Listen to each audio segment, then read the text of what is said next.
This is Eddie Hearn, Matchroom Boxing. You're watching Sporting Icons. You don't need to be anywhere else.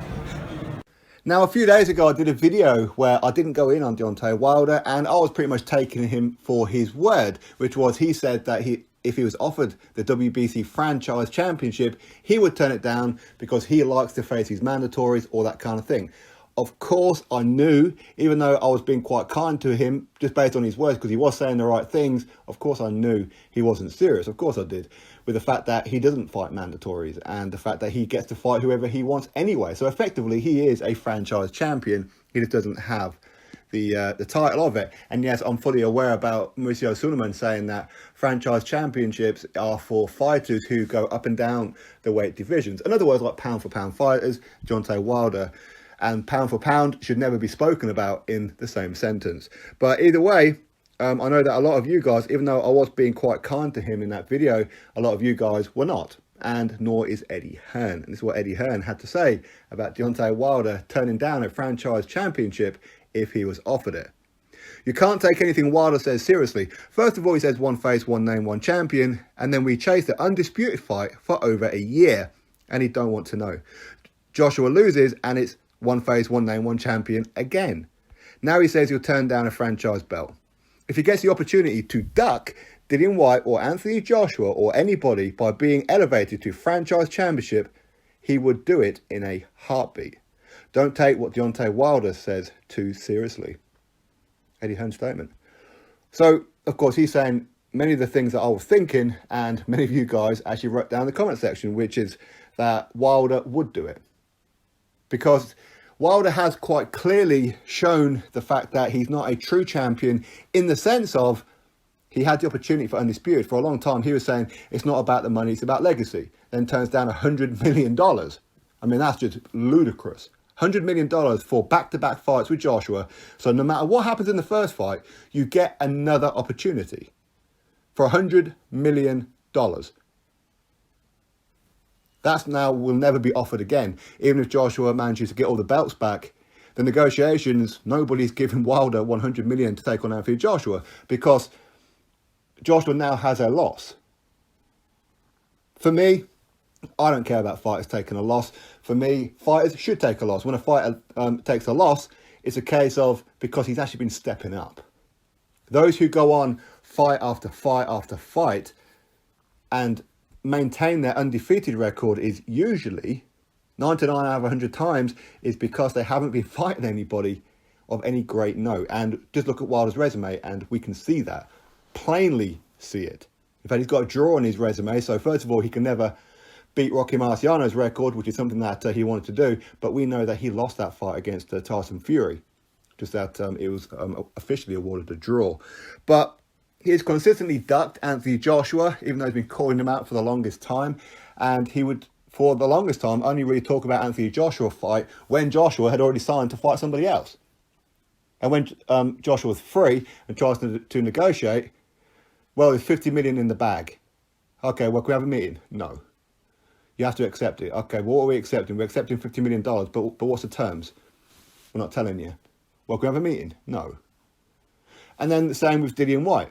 He even sent Dillian Whyte a personal DM. Again, you can go check out on the DAZN YouTube channel to see that interview with Dillian Whyte, where he actually shows the message from Deontay Wilder directly to Dillian Whyte saying that he doesn't have to sign to fight Dillian Whyte, or no matter what, I can freeze you out for 2 years. Because this is right after Deontay Wilder come out publicly and said, if Dillian Whyte faces Luis Ortiz and beat Ortiz, you're guaranteed to get me next. Dillian Whyte sent him a message saying, I will fight Luis Ortiz next, not a problem. And I'll knock him out too. But you have to sign something to say that you will fight me next. Not anybody else, you fight me next. And that's when Deontay Wilder said, no, I'm not doing that. So again, he didn't want to fight Dillian Whyte. And of course, Dillian Whyte, he's been consistently shafted by the WBC. Why? Because of Deontay Wilder. So I can totally agree with Eddie Hearn when he says that if Deontay Wilder was officially offered the franchise championship, he would take it in a heartbeat, because that would mean he'd never have to face Dillian Whyte. He'd never have to face anybody that he doesn't want to do. Not that the WBC would force him to fight Dillian Whyte anyway. We already know that. For the latest shenanigans that the WBC have done, where he's supposed to be fighting Dillian Whyte next. But the WBC are using this whole UCAD thing as an excuse, even though they use VADA. And Dillian Whyte's passed all VADA. He's passed the same test that Deontay Wilder takes. But they've now pushed Dillian Whyte back by another year. Why? Because Deontay Wilder wants to fight Tyson Fury. And then fight Tyson Fury again in another fight. So effectively, he is franchise champion. So, yeah, I mean, Deontay Wilder, he is a walking contradiction. He has been talking about, I don't care about the money, it's all legacy. Then turns down legacy fight. He turned down with Anthony Joshua. He turned down, I mean, people say how Deontay Wilder, he should be given credit because he agreed to fight Anthony Joshua for 15 million and come to Wembley. How can you give a man credit who says, yeah, okay, I'll do it, but then don't sign the contract?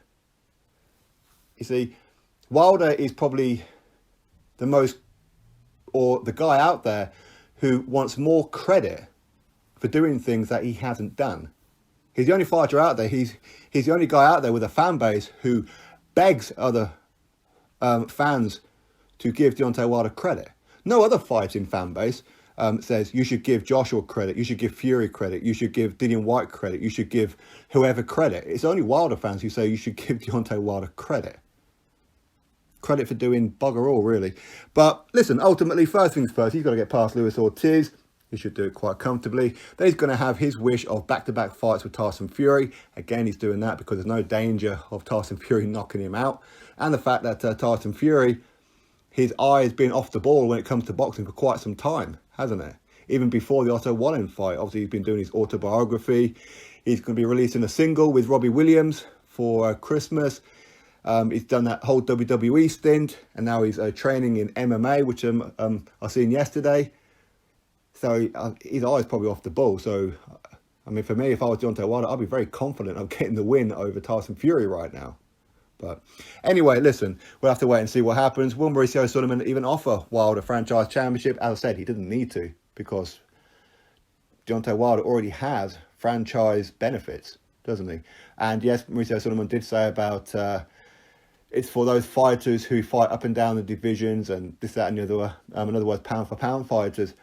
But just because Mauricio Sulaiman says that doesn't mean that he ain't going to offer Deontay Wilder a franchise championship just to get him out of the way of a Dillian Whyte, especially if he gets past Tyson Fury.